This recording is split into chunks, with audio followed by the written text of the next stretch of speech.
अगर harmony in the family नहीं होगी तो हम लोग हार्मोनी इन द सोसाइटी बनाना हमारे लिए काफ़ी ज़्यादा मुश्किल होगा, क्योंकि फैमिली में हार्मोनी हमारा बेसिक नीड्स है, बेसिक है। वहाँ से ही हम लोग आगे फैमिली में हार्मोनी क्रिएट करके, फैमिली में हार्मोनी बनाकर आगे हम फर्दर सोसाइटी में हार्मोनी को स्थापित कर सकते हैं और फिर इस तरह से फैमिली ऑर्डर से बड़े फैमिली ऑर्डर की ओर प्रोग्रेसिव हो सकते हैं। तो बेसिक चीज़ें जो नेसेसरी हैं और क्या सिचुएशन है सोसाइटी में, आपका रोल क्या है सोसाइटी में और आप किस तरह से सोसाइटी में अपना व्यक्तित्व या सोसाइटी के लिए आपने जो कार्य कर रहे हैं वो किस तरह से कार्य हैं। राइट अंडरस्टैंडिंग होना सबसे ज़्यादा कह सकते हो कि मेन चीज़ है कि राइट अंडरस्टैंडिंग नहीं होगी तो हम लोग आगे चीज़ें नहीं फुलफिल कर पाएंगे। राइट अंडरस्टैंडिंग के साथ साथ प्रॉस्पेरिटी, ट्रस्ट एंड कोएग्जिस्टेंस। तो क्या सिनेरियो चल रहा है हमारा, हम लोग अभी का सिनेरियो देख रहे हैं। Now let us evaluate the current situation in this context where we are with respect to above goal, how do we are fare presently। तो जैसे कि परिवार की जो भी आवश्यकता है उसे पूर्ण करनी होती है। जब तक परिवार में अगर किसी चीज़ की कमी है या कोई भी जो आवश्यक चीज़ें हैं वो उनकी पूर्ति नहीं है तो मानव जो होता है वो उसको पूरा करने में लगा रहता है। जब तक कह सकते हैं कि जब तक आपके पास आपके फैमिली में सारी नीड्स फुलफिल होंगी तभी आप समाज के लिए या कह सकते हो कि आप उस व्यक्तित्व के थ्रू पहले अपने परिवार की सभी ज़रूरतें पूरी करने की यानी अपना कर्तव्य निभाने के बाद आप सामाजिक या समाज के लिए कुछ करना या जो भी आप करना चाहते हैं उस तरह से आप कर पाएंगे। लेकिन अगर आपके परिवार में ही मान लीजिए कमी है, आपके परिवार में ही सारी चीज़ें फुलफिल नहीं हो पा रही हैं, आपके पास बहुत सारी प्रॉब्लम्स हैं, आप चीज़ों को फुलफिल नहीं कर पा रहे हैं, ना आपके पास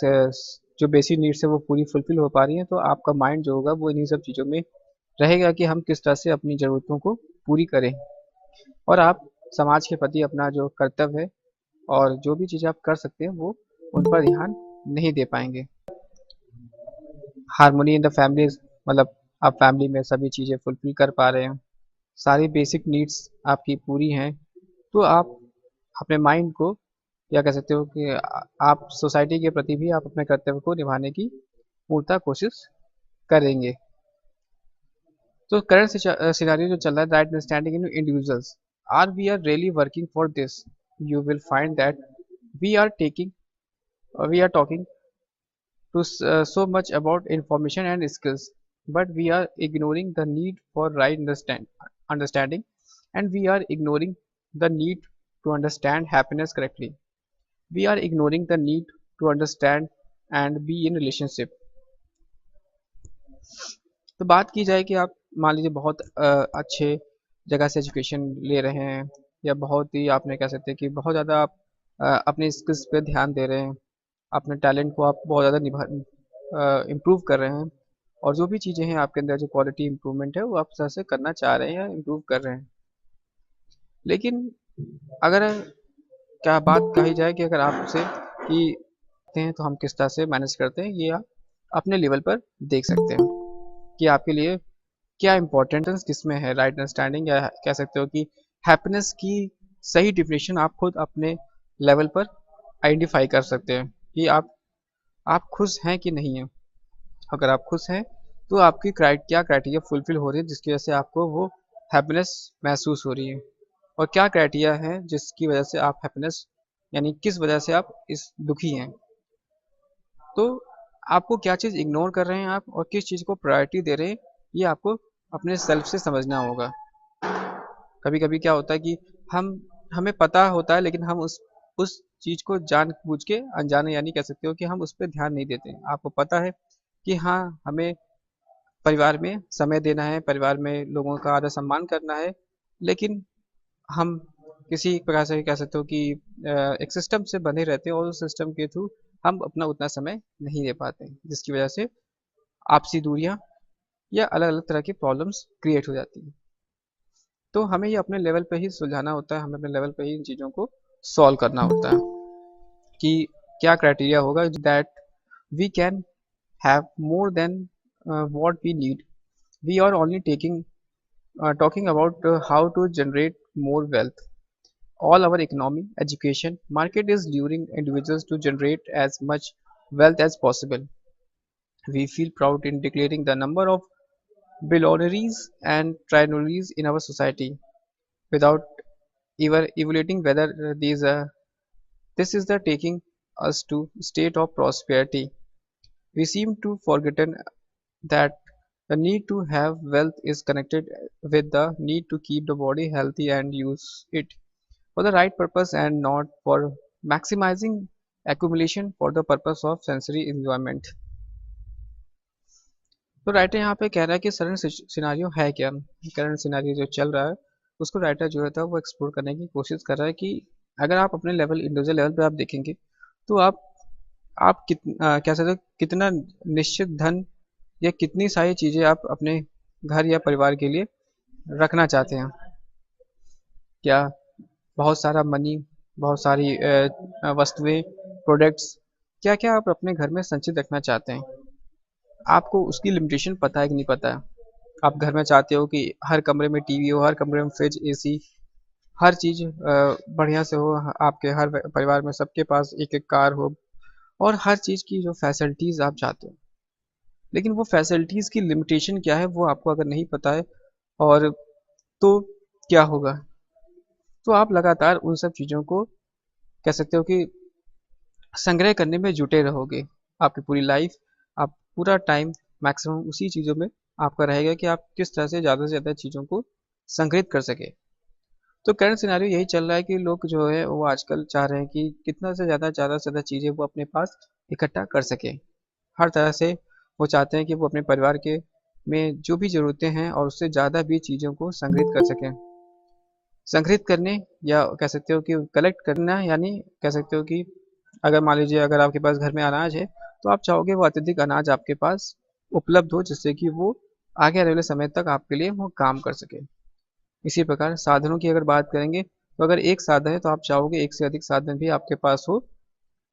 तो जैसे आप ये सोचते हो कि आप ज़्यादा से ज़्यादा साधनों का यूज़ कर सकें, आपके परिवार में ज़्यादा से ज़्यादा साधन हो, सभी तरह की चीज़ें जो हैं वो आप कलेक्ट कर सको, वैसे अलग व्यक्ति या आपके आसपास व्यक्ति, समाज में भी सभी व्यक्ति जो होते हैं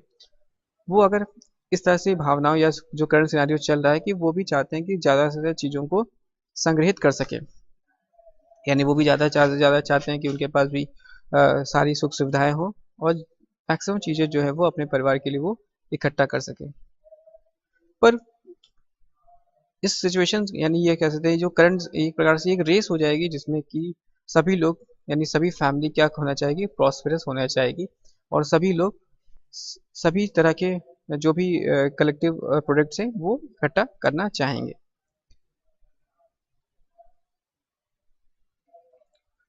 ट्रस्ट इन द सोसाइटी या fearless in the society. In the place of working of fearless, we are looking for strategic powers. In the name of defense, we are misusing the valuable resource of nature to make weapons and ammunitions. We are becoming increasingly more fearful of each other, paranoid that the other human being is out to get me, finish me. So most of me countries in the world are busy preparing for war in the hope that more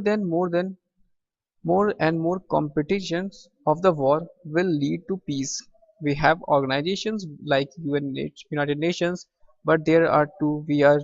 do not have program to ensure mutual trust among peoples, which is the basis of fearless peace and harmony. तो जैसे कि अगर हम बात करते हैं trust की, तो ट्रस्ट में हमने बताया था कि ट्रस्ट जो होता है वो रिलेशनशिप के लिए मूलभूत होता है, यानी पहली प्रायोरिटी होती है कि आप किसी पर ट्रस्ट करें. अगर आप मान लीजिए कुछ समय के लिए अपने घर से बाहर भी जाते हैं और आप हमेशा ताला लगा कर या पूरी तरह से उसको सिक्योर करके जाते हैं और आसपास लोगों को बता के भी जाते हैं कि हम लोग जो है वो कुछ समय के लिए बाहर जा रहे हैं, कृपया करके हमारे घर का या हमारे घर को, यानी ये आप कह सकते हो सिक्योरिटी पर्पज से आपने उन चीज़ों को सिक्योर किया, अपने घर को सुरक्षित किया सारी चीज़ें फुलफिल करी, लेकिन तब भी आप अपने आप को इनसिक्योर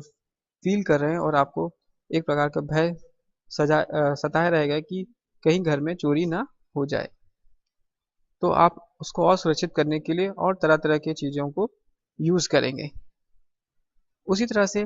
कहा जाता है कि सोसाइटी में भी अगर आप कह सकते हो कि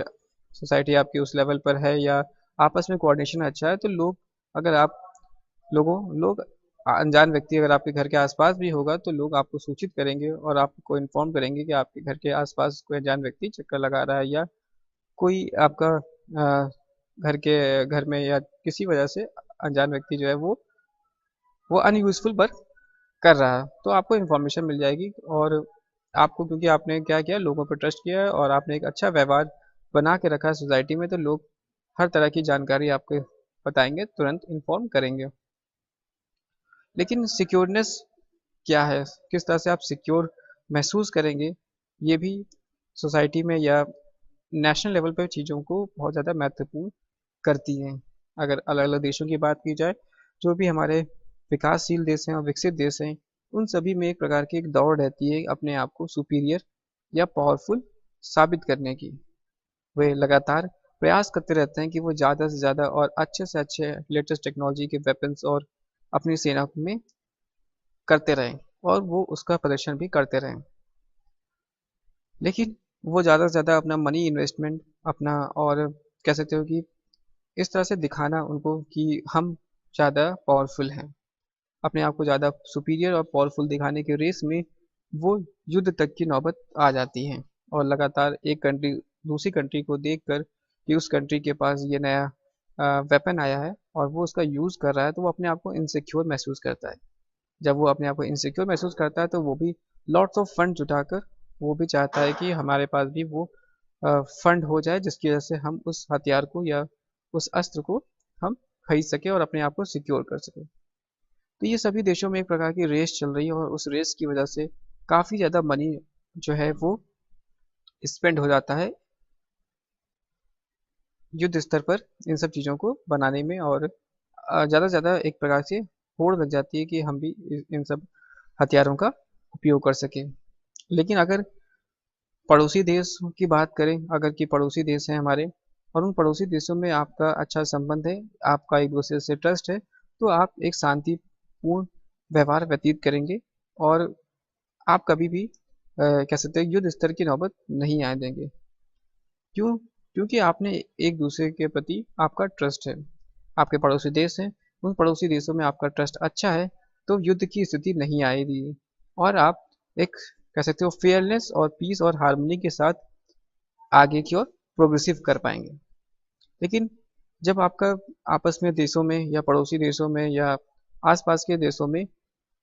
जब ट्रस्ट नहीं है, तो शांति और हार्मोनी या फेयरनेस बनना काफ़ी ज़्यादा मुश्किल हो जाता है। तो बात यहीं पे की जा रही है, जहाँ चाहे सोसाइटी लेवल पर हो, चाहे, तो हमें ये देखना होगा कि हम सोसाइटी में किस तरह से अपने fearless महसूस कर रहे हैं और साथ ही साथ नेशनल लेवल पर, इंटरनेशनल लेवल पर चीज़ों को किस तरह से हम देखते हैं कि वो हमारे लिए कितना सिक्योर इन्वायरमेंट क्रिएट कर पा रही हैं। तो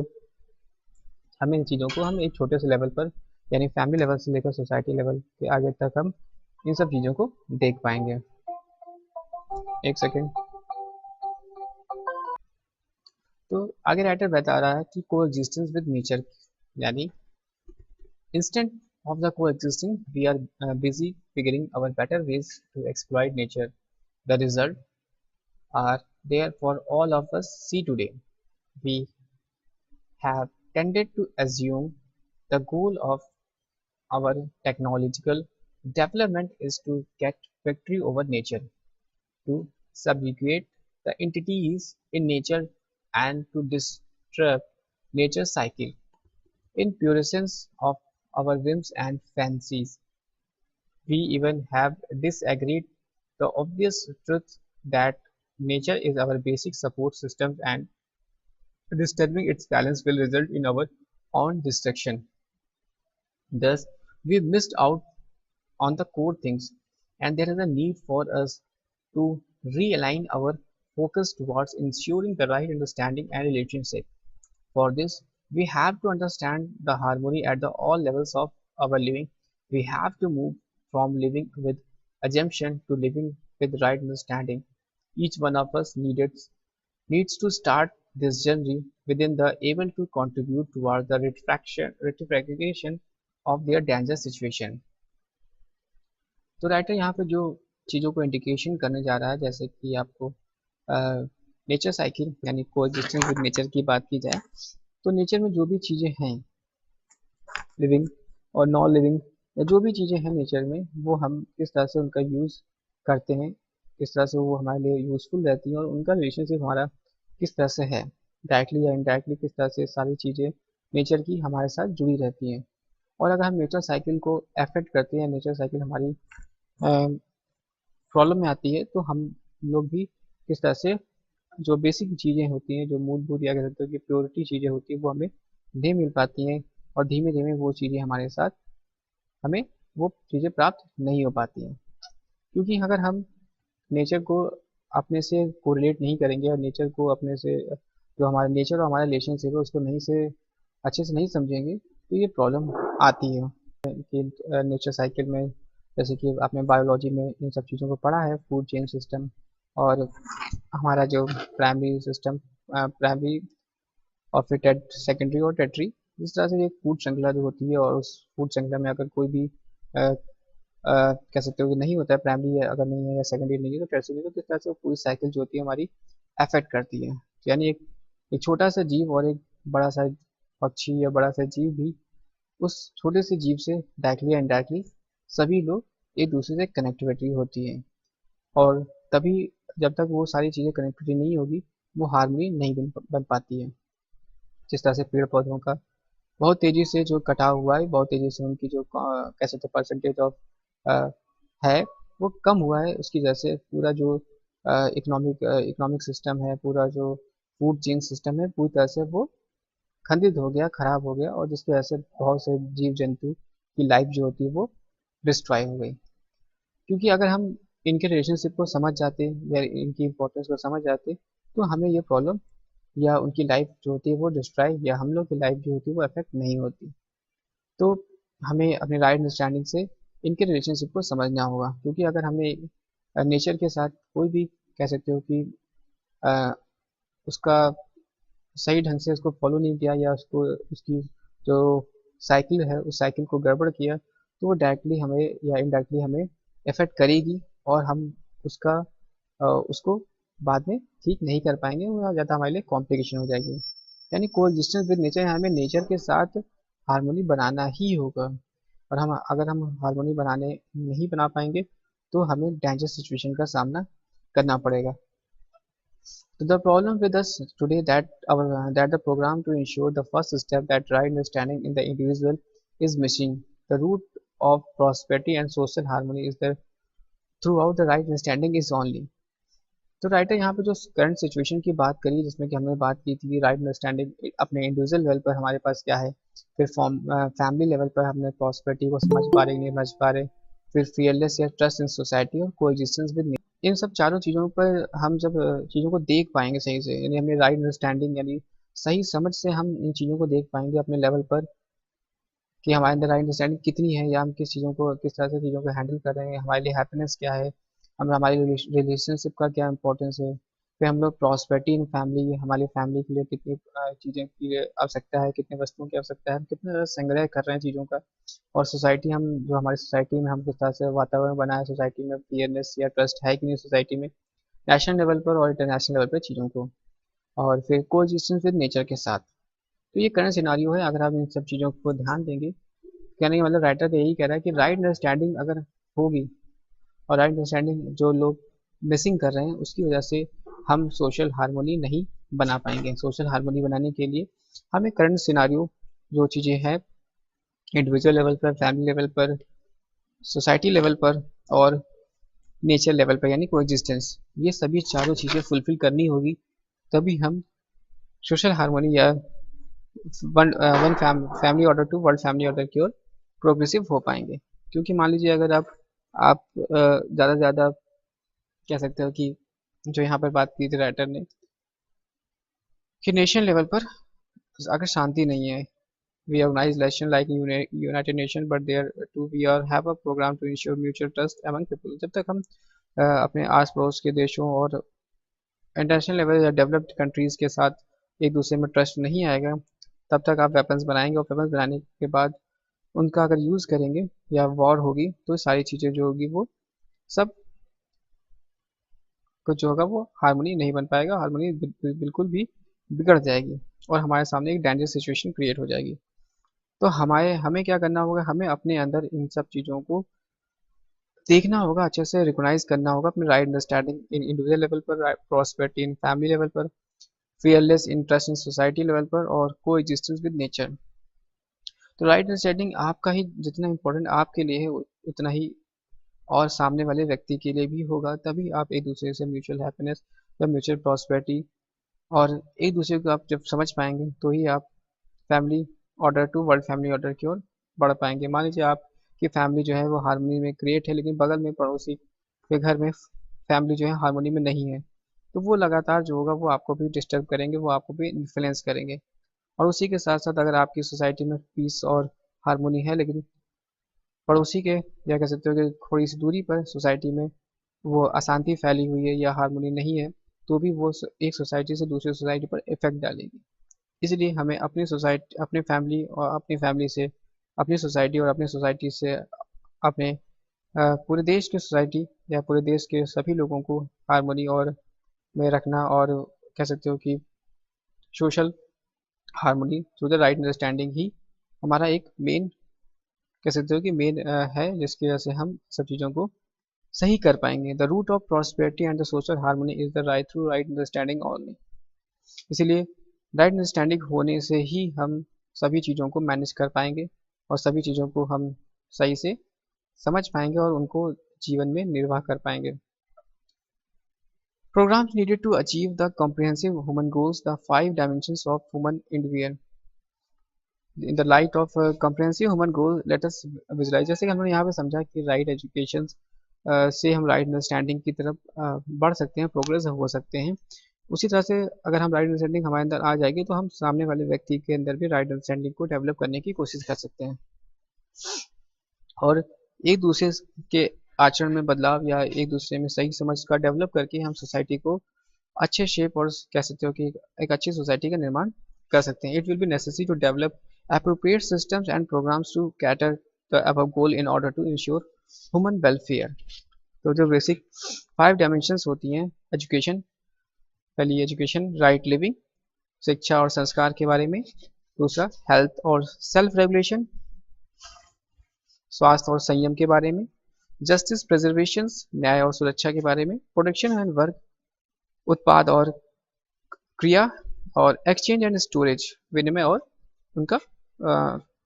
कोश करना यानी स्टोर करना। तो अगर हम इन 5 dimensions जो हमारे मेन ह्यूमन गोल्स हैं लाइफ के, जो हम लोग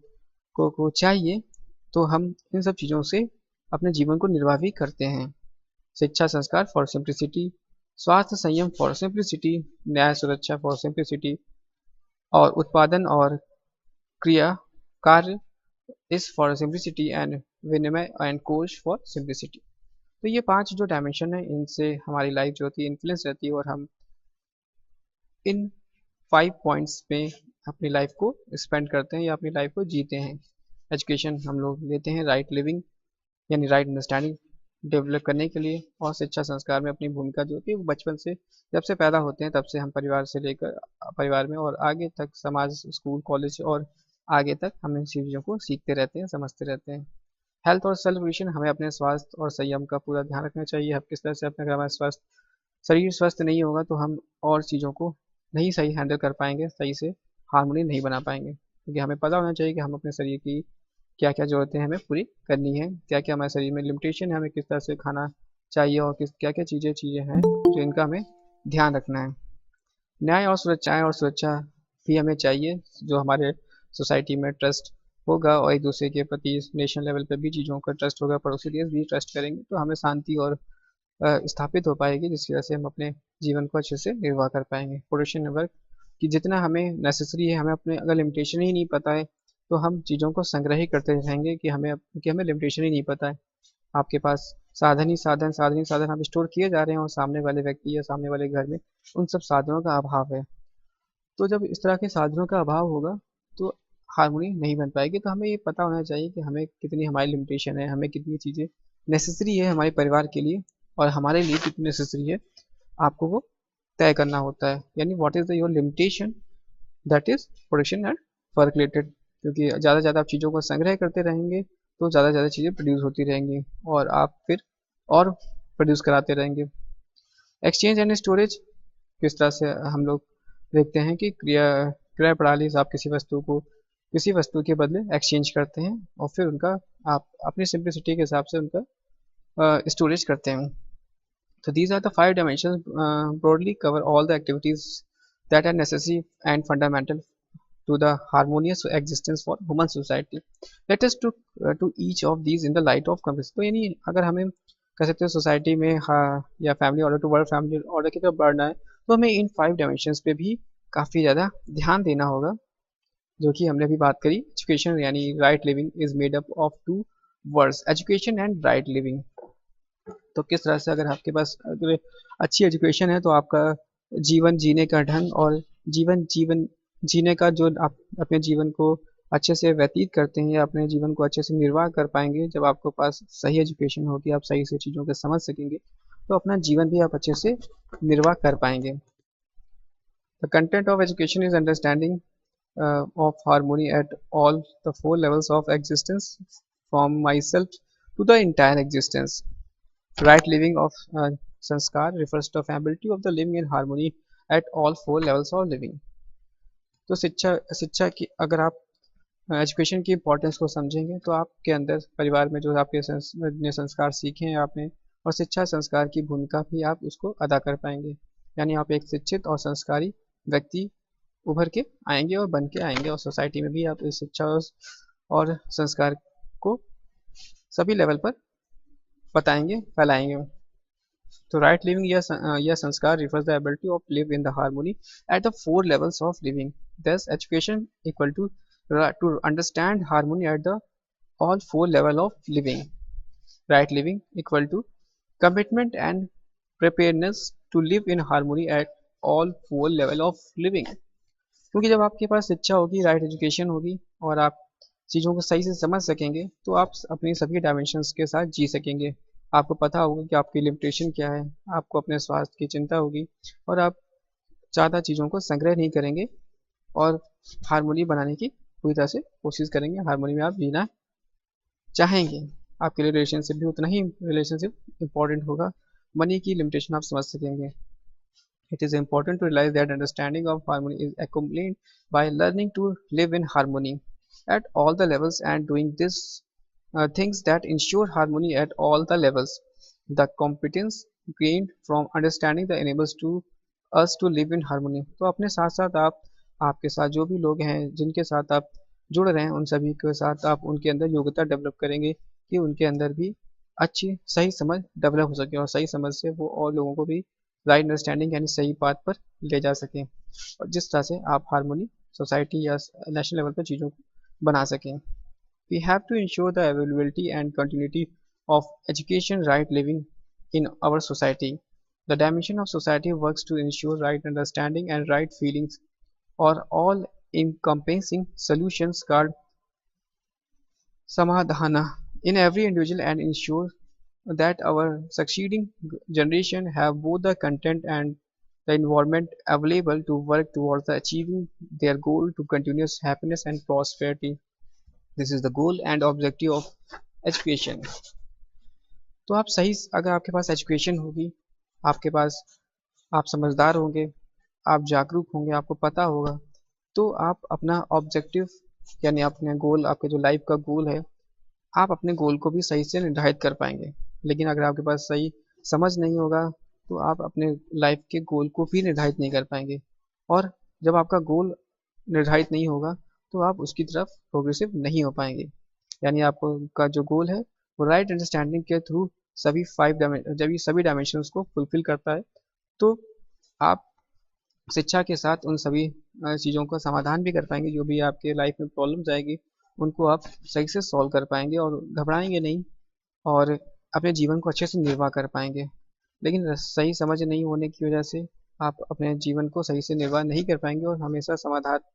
उसका ढूंढ नहीं पाएंगे और काफ़ी ज़्यादा प्रॉब्लम में रहेंगे। तो एजुकेशन, जो यहाँ पर राइटर कह रहा है कि education to understanding the harmony at all four level of living and right living is the commitment to prepare to live in harmony at all four levels of living. जैसे कि यहाँ खाने की बात करते हैं, और खाने में आपको पता है कि हाँ, अगर हम हरी सब्जियाँ और दूध और अच्छी चीज़ों को सेवन करेंगे तो हमारा स्वास्थ्य सही रहेगा। लेकिन तब भी अगर हम पिज़्ज़ा, बर्गर और अदर चीज़ों को यूज़ करते हैं और जानबूझ के, या कह सकते हो कि अपने अंदर, हमारे अंदर सेल्फ रेगुलेशन, या कह सकते हो कि हमारे अंदर संयम नहीं है, और हाँ, अगर हमें पिज़्ज़ा, बर्गर और अच्छी अच्छी चीज़ें जो आपको लगती हैं और उनको देखकर आप अपने अंदर संयम नहीं कर पा रहे हैं, और आपको पता होने के बावजूद भी आप पिज़्ज़ा, बर्गर, समोसा और सभी चीज़ों को आप यूज़ कर रहे हैं, ज़्यादा से ज़्यादा आप उनको खा ले रहे हैं और हरी सब्जियां और चीज़ों को अपने जीवन में ज़्यादा यूज़ नहीं कर रहे हैं, तो ऑटोमेटिकली क्या होगा, आपका स्वास्थ्य जो होगा वो गड़बड़ हो जाएगा। और स्वास्थ्य गड़बड़ होने की वजह से आप अपनी रिस्पॉन्सिबिलिटी और अपने जो गोल हैं उनको अचीव नहीं कर पाएंगे, क्योंकि आपके अंदर संयम की भावना नहीं है, स्वास्थ्य संयम आप मैनेज नहीं कर पा रहे हैं। तो डेफिनेटली जो होगा, आपका बॉडी जो होगा वो सही से वर्क नहीं कर पाएगा, और जब बॉडी के सभी पार्ट्स, या कह सकते हो कि बॉडी जब फिट नहीं है तो वो हारमोनी में वर्क परफॉर्म नहीं कर पाएगी। तो हमारे लिए नेसेसरी होता है कि आप अपने से अपने हेल्थ को अच्छे से ध्यान रखें। इसी तरह से हमें न्याय और सुरक्षा का भी, जस्टिस फॉर प्रिजर्वेशन, यानी जो हमने जो अब डायमेंशंस यहाँ पढ़ी थी, एजुकेशन, राइट लिविंग, स्वास्थ्य और संयम,